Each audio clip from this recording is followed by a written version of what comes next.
നമസ്കാരം. നെഹ്റുവിൻ്റെ 97 മണ്ടത്തരങ്ങൾ എന്ന പേരിൽ ഒരു പുതിയ പരമ്പര ആരംഭിക്കുകയാണ്. രജനീകാന്ത് പുരാണിക് എഴുതിയ നെഹ്റൂസ് 97 മേജർ ബ്ലണ്ടേഴ്സ് എന്ന പുസ്തകത്തിനെ ആധാരമാക്കിയാണ് ഈ വീഡിയോകൾ ചെയ്തിരിക്കുന്നത്. നെഹ്റുവിൻ്റെ വീഴ്ചകൾ മാത്രമല്ല, അദ്ദേഹത്തിന് ലഭിച്ച അർഹിക്കാത്ത പല അംഗീകാരങ്ങളും ഈ പരമ്പരയിൽ ഉൾപ്പെടുത്തിയിട്ടുണ്ട്. പണ്ഡിറ്റ് നെഹ്റുവിനെ അധിക്ഷേപിക്കുവാനുള്ള ഒരു ശ്രമമല്ല ഇത്. അതുകൊണ്ട് തന്നെ പണ്ഡിറ്റ് നെഹ്റു എന്ന നേതാവിന്റെ കഴിവുകളെക്കുറിച്ച് പറഞ്ഞുകൊണ്ട് തന്നെ ഈ പരമ്പര ആരംഭിക്കാം. ഭാരതത്തെക്കുറിച്ചും ലോകത്തെക്കുറിച്ചും വ്യക്തമായ കാഴ്ചപ്പാടുണ്ടായിരുന്ന വ്യക്തിയായിരുന്നു നെഹ്റു. അദ്ദേഹം ധാരാളം നല്ല പുസ്തകങ്ങൾ എഴുതിയിട്ടുണ്ട്. പാർലമെന്ററി ഡെമോക്രസിയെയും ലിബറൽ കാഴ്ചപ്പാടിനെയും വിലമതിച്ച വ്യക്തിയായിരുന്നു നെഹ്റു. തികഞ്ഞ മതേതരവാദിയായിരുന്നു. പ്ലാനിംഗ് കമ്മീഷനും നാഷണൽ ലബോറട്ടറീസും IIT-കളും IIM-കളും ഉൾപ്പെടെ ധാരാളം മുൻനിര സ്ഥാപനങ്ങൾ ആരംഭിക്കുന്നത് പണ്ഡിറ്റ് നെഹ്റുവിന്റെ കാലത്താണ്.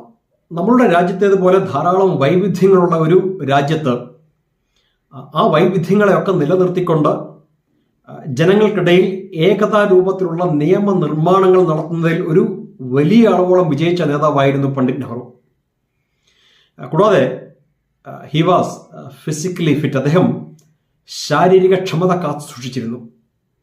സ്ഥിരമായി യോഗ ചെയ്യുന്ന വ്യക്തിയായിരുന്നു.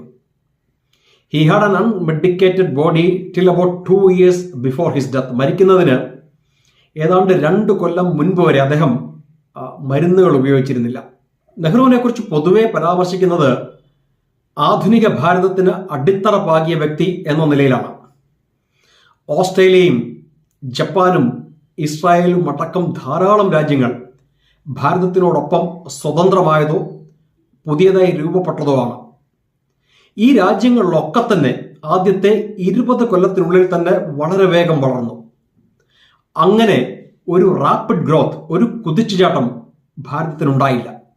നെഹ്റുവിന് ശേഷം അദ്ദേഹത്തിന്റെ കുടുംബാധിപത്യമായിരുന്നില്ല ഈ രാജ്യത്തെ നയിച്ചിരുന്നത് എങ്കിൽ കുറഞ്ഞത് 1980-ഓടെയെങ്കിലും ഭാരതം ഒരു ഫസ്റ്റ് വേൾഡ് കൺട്രിയാകുമായിരുന്നു. നിർഭാഗ്യവശാൽ അതുണ്ടായില്ല. നെഹ്റുവിന് ശേഷം അദ്ദേഹത്തിന്റെ മകളും കൊച്ചുമകനും ഈ രാജ്യം മാറി മാറി ഭരിച്ചു.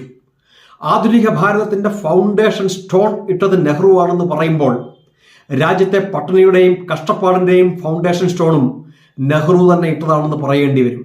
സ്വാതന്ത്ര്യം ലഭിച്ച് 75 കൊല്ലങ്ങൾക്ക് ശേഷവും നാം ഇന്നും ഒരു ഡെവലപ്പിംഗ് നേഷൻ അല്ലെങ്കിൽ വികസ്വര രാജ്യമായി തുടരുന്നുവെങ്കിൽ അതിന്റെ ഉത്തരവാദിത്വവും നെഹ്റു ഇട്ട ഫൗണ്ടേഷൻ സ്റ്റോണിൻ്റെതാണെന്ന് പറയേണ്ടി വരും.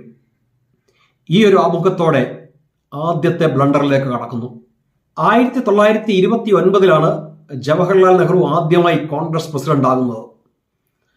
യഥാർത്ഥത്തിൽ അന്ന് കോൺഗ്രസ് പ്രസിഡന്റ് ആകേണ്ടിയിരുന്നത് വല്ലഭായ് പട്ടേലായിരുന്നു. കാരണം ഭൂരിപക്ഷം പ്രദേശ് കോൺഗ്രസ് കമ്മിറ്റികളും പട്ടേലിന്റെ പേരാണ് നാമനിർദ്ദേശം ചെയ്തത്.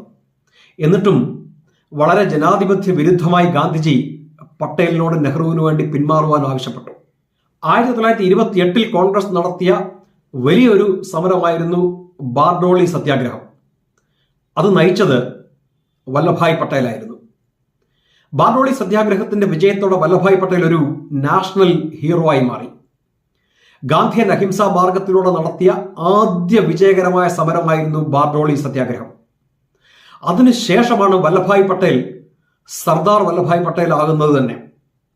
നേതാജി സുഭാഷ് ചന്ദ്രബോസ് അന്ന് എഴുതിയത് ഇന്ത്യ ഒട്ടുക്കുള്ള കോൺഗ്രസ് പ്രവർത്തകരുടെ വികാരം വല്ലഭായ് പട്ടേൽ 1929 കോൺഗ്രസ് പ്രസിഡന്റ് ആകണം എന്നായിരുന്നു. എന്നാൽ പട്ടേൽ കോൺഗ്രസ് പ്രസിഡന്റ് ആയില്ല. പകരം നെഹ്റു കോൺഗ്രസ് അധ്യക്ഷനായി. നെഹ്റുവിനെ കോൺഗ്രസ് പ്രസിഡന്റ് ആക്കുന്നതിൽ മോട്ടിലാൽ നെഹ്റുവിനും ചെറുതല്ലാത്ത ഒരു പങ്കുണ്ട്. 1928 മോട്ടിലാൽ നെഹ്റു ആയിരുന്നു കോൺഗ്രസ് പ്രസിഡന്റ്. സ്വാഭാവികമായും തന്റെ സ്ഥാനം തന്റെ മകന് ലഭിക്കണം എന്ന് അദ്ദേഹം ആഗ്രഹിച്ചു എന്ന് വേണം സംശയിക്കുവാൻ. കാരണം പട്ടേലിന്റെ ബാർഡോളി വിജയത്തിന് ശേഷം മോട്ടിലാൽ ഗാന്ധിജിക്ക് ഒരു കത്തെഴുതി. ആ കത്തിൽ അദ്ദേഹം പറയുന്നത് ഇതാണ്: എനിക്ക് പൂർണ്ണ ബോധ്യമുണ്ട് വല്ലഭായ് ആണ് ഇപ്പോഴത്തെ ഹീറോ എന്ന്. അദ്ദേഹത്തെ കോൺഗ്രസ് പ്രസിഡന്റ് ആക്കുക എന്നതാണ് നമുക്ക് ചെയ്യുവാൻ സാധിക്കുന്ന ഏറ്റവും കുറഞ്ഞ കാര്യം. പട്ടേലിനെ പ്രസിഡന്റ് ആക്കുന്നില്ല എങ്കിൽ പിന്നെ അതിന് ഏറ്റവും യോഗ്യൻ ജവഹറാണ്. അച്ഛൻ മകന് വേണ്ടി റെക്കമെൻഡ് ചെയ്യുകയാണ്. മഹാത്മാഗാന്ധി ആ നിർദ്ദേശം സ്വീകരിച്ചു എന്ന് വേണം കരുതുവാൻ. കാരണം പട്ടേൽ തഴയപ്പെട്ടു, ജവഹർലാൽ നെഹ്റു കോൺഗ്രസ് അധ്യക്ഷനായി. അന്ന് കോൺഗ്രസ് അധ്യക്ഷ സ്ഥാനം ഒരു കൊല്ലത്തേക്കാണ്. 1929 പ്രസിഡന്റാക്കപ്പെട്ട ജവഹർലാൽ നെഹ്റുവിനെ ഗാന്ധിജി 1930 വീണ്ടും പ്രസിഡന്റാക്കി. അതിനുശേഷം 36-ലും 37-ലും 46-ലും നെഹ്റു പ്രസിഡന്റാക്കപ്പെട്ടു. ഈ ഒരു പ്രിവിലേജ് മറ്റൊരു കോൺഗ്രസ് നേതാവിനും ലഭിച്ചിരുന്നില്ല. പട്ടേൽ ഒരു പ്രാവശ്യമേ കോൺഗ്രസിന്റെ അധ്യക്ഷ സ്ഥാനത്ത് വന്നിട്ടുള്ളൂ. ആചാര്യ കൃപലാനി പറഞ്ഞതുപോലെ ജവഹർലാൽ നെഹ്റുവിനെ പരിഗണിക്കുവാൻ ഗാന്ധിജി കണ്ട കാരണങ്ങൾ രാഷ്ട്രീയത്തെക്കാൾ വ്യക്തിപരമായിരുന്നു. 1929 നെഹ്റുവിന്റെ അധ്യക്ഷ സ്ഥാനം ആ നിലയ്ക്ക് നോക്കിയാൽ എല്ലാ ജനാധിപത്യ മര്യാദകളെയും മറികടന്നുകൊണ്ട് തട്ടിപ്പറിച്ചെടുത്തതാണെന്ന് പറയേണ്ടി വരും. Thank you so much. Vande Mataram.